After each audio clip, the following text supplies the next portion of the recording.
10 દિવસ સુધી ભરાઈ રહેતું હતું. કંઈ પણ નાખ્યા સિવાય આ ધરતી ઉપર આ થઈ શક્યું. એની અંદર બાકી હવે તો સાપ નાગ દેવતાએ ફરવાનું ચાલુ કર્યું છે. રાત્રે હું ત્યાં સુધો તો મારા બધા પેલા ભાગ્યન બધા આવીને સાહેબ કે નાગ છે ને તમે હવે મેં તું ખાટલો નાખી દે. હું એને હેરાન નથી કરતો, તે મને શું કામ કરશે, એ એની રીતે જતા રહેશે. રાતે શાંતિથી સૂઈ શકાય છે, કોઈ કોઈને હેરાન નથી કરતો. આખી ઇકોસિસ્ટમ બનેલી છે.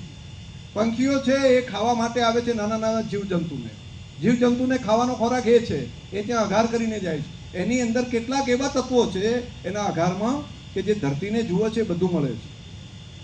અને માત્ર આ જમીન સુધરે છે એવું નહીં.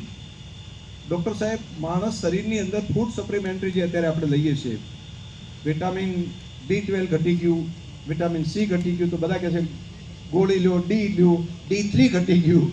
તો બધા શું કરે છે, એની ગોળીઓ લાવે છે, ટેબ્લેટ લાવે છે. એક નવો ધંધો ચાલુ થઈ ગયો છે.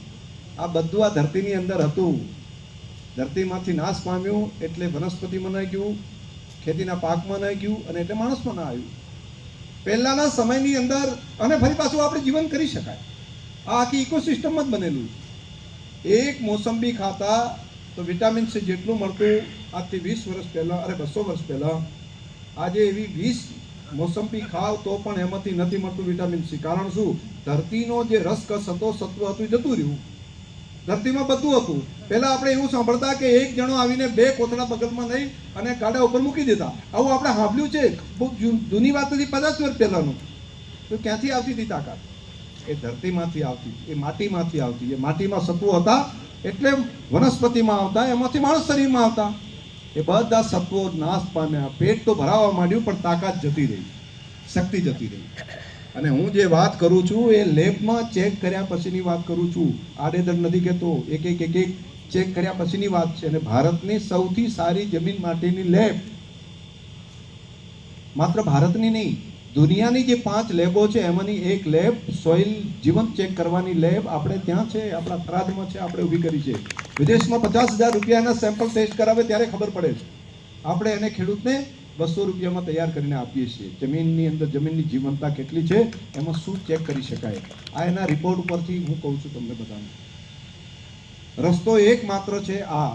કમસે કમ ખેડૂત મિત્રોને મારી પ્રાર્થના હતી, તમારા બાળકો માટે, તમારી નવી પેઢી માટે, એને શક્તિવાન બનાવવા માટે, એને બળશાળી બનાવવા માટે, એ રોગ મુક્ત રહે એટલા માટે 2 વીઘા તો એવું બનાવો કે જે ગાય આધારિત હોય બધું. અને ગાય એટલી ખાલી ગૌમૂત્ર નથી, એની અંદર બધી ધરતીની જીવંતતાને તૈયાર કરવા માટેનું સત્વ એની અંદર રહેલું છે. અને હવે એને વૈજ્ઞાનિક અભિગમ આપીને, મશીનનો અભિગમ આપીને અહીંયા તમે જે આ કામ ચાલુ કર્યું છે, ખૂબ હૃદયથી શુભકામનાઓ. આનો ઉપયોગ થશે અને જમીન પણ સુધરશે, ખેડૂતોનું ભવિષ્ય પણ સુધરશે, વિદેશથી લાવવું પડતું ખાતર પણ અટકશે. અને નજીકના સમયની અંદર અમે રાધનપુરનું જે શીત કેન્દ્ર છે એને ગૌમૂત્ર આધારિત આખી નવી ફેક્ટરી ઊભી કરવા માટેનો પણ પ્રયોગ આખો ચાલુ કરી રહ્યા છીએ. અને એક નવું માર્કેટ પણ આખું ઊભું ત્યાં આગળ થશે. અમે આ કામને આગળ વધારી દીધું છે ઓલરેડી.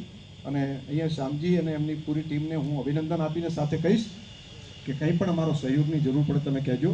તમે આ કામને, દૈવી કામ છે, હું દૈવી કામ કહું છું, ઇકોનોમિકલ માત્ર નહીં. અર્થ તો છે જ, પરંતુ અર્થની સાથે સાથે તમે દૈવી કાર્ય કર્યું છે અને એક લોકોને પ્રેરણા આપવાનું કામ કર્યું છે. બીજે તો રિસર્ચ થાય, અહીંયા કોઈ કરવાવાળું નથી. અને હવે આવનારા સમયમાં ગૌ માતાનું કામ એ મોટી ગતિએથી આગળ વધે. એક પણ ગૌ માતા રખડતી ના હોય એ માટે બનાસની ધરતી ઉપર 2 મોટા કામ ડૉક્ટર સાહેબ થઈ રહ્યા છે. એક કામ એ છે, માણસ સ્વભાવ સ્વાર્થી છે, એને વધારે દૂધ આપતી ગૌ માતા થશે ને તો બહાર નહીં કાઢે. કેમ કે મા બાપે ઘરડા થાય ને ત્યારે ઘરમાં મૂકવા સુધીના પ્રયત્નો થયા છે. એટલે ગૌ માતા માટેનું પણ આપણે વિચાર કરી શકીએ છીએ કે સ્વાર્થ હશે ત્યાં સુધી માણસ બહાર નહીં મૂકે. ગાય જો આપણે ત્યાં 25-30 લીટર દૂધ આપતી થાય તો કોઈ બહાર નહીં મૂકે. અને આ કામને આપણે આગળ વધારવાનું ચાલુ કર્યું છે. ભારતનું પહેલું દેશી ગાય સંવર્ધન માટેનું એમ્બ્રિયો ટ્રાન્સપ્લાન્ટ ટેકનોલોજીના માધ્યમથી દર વર્ષે 10,000 જેટલી દેશી ગાય સંવર્ધન સાથેની, એમ્બ્રિયો સાથેની તૈયાર થાય. એનું સંકુલ 1 વર્ષમાં ચાલુ થઈ જશે, કાર્યરત થઈ જશે. અને કામ 350 કરોડના ખર્ચે ભારતનું પહેલું આવું યુનિટ આપણે ત્યાં ચાલુ કરી દીધું છે. અને આ કામ તૈયાર થાય એટલે અમે અત્યારે સાયવાલ, ગીર, કાંકરેજ, થરપારકર, રેડ સિંધી, ગંગાતીરી, આ બધી ગાયોની અંદર ગૌ સંવર્ધનનું કામ ચાલુ કરી દીધું છે ઓલરેડી. એક ગાયો તો એવી આવી પણ ગઈ છે જેમાંથી 1 વર્ષે એકમાંથી 50 જેટલા બચ્ચા તૈયાર થાય. એક ગાયમાંથી સારી ગાયમાંથી 50 બચ્ચા તૈયાર થાય એ ગાયનું અત્યારે ભેગું કરવાનું કામ પણ ચાલુ કર્યું છે. મારે ત્યાં પોતાને ત્યાં 28 લીટર દૂધ આપતી ગીર ગાય છે મારે ત્યાં, એ મારે ત્યાં અત્યારે મારા ખેતરમાં છે.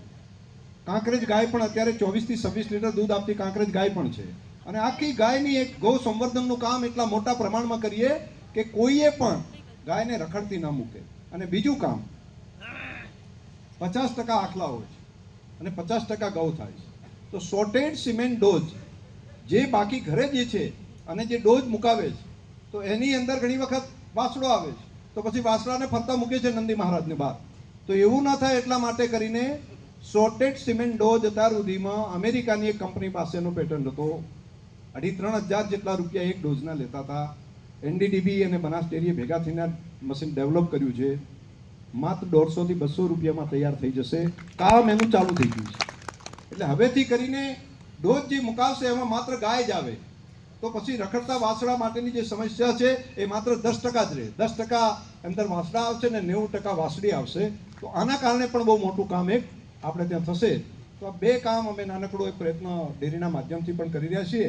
આજના પ્રસંગે તમને બધાને હૃદયથી હા ગોબરનું પણ કલેક્શનનું છે અને છાણમાંથી ગેસ બનાવીને 4 મોટા પંપ લગભગ 350 કરોડના ખર્ચે ગાડીઓ પણ એની અંદરથી ચાલે, કાર ચાલી રહી છે ગાયના છાણમાં ગેસમાંથી. એ આપણી ધરતી ઉપર થઈ રહ્યું છે અને એ તો બહુ મોટું કામ. તમે મોટા ભાગના એની અંદર જાણકાર પણ છો. અને એનું ઘન જીવામૃત, એનું ખાતર, એની અંદર પોટાશ સહિતની કેટલીક વસ્તુ અંદર એડ કરીને એને આગળ વધારવાનું કામ કરી રહ્યા છીએ. આજના તબક્કે તમને બધાને આવું સારું કામ કરવાવાળા અને ડૉક્ટર સાહેબ હા ગૌમૂત્રની મેં હા પાડી રાધનપુરમાં ચાલુ કરી દઈશું. મેં કહ્યું ને 1 વર્ષમાં તમને ઉદઘાટનમાં બોલાવી લઈશું. બહુ મોટું કામ કરશું. પુનઃ આ સૌ ખૂબ ખૂબ હૃદયથી શુભકામનાઓ. શ્યામજીભાઈ અને પૂરી ટીમને પણ ખૂબ જય ગૌ માતા. જય ગૌ માતા. संतों ने अलख जगाई है, संतों ने अलख जगाई है.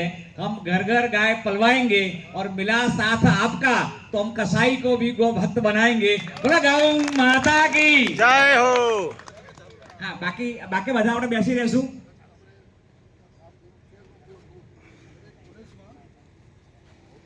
બાકી બધા આપણે અહીંયા જ બેસી રહેશું. કોઈ પણ સાહેબને બીજા કાર્યક્રમમાં જવાનું છે એટલે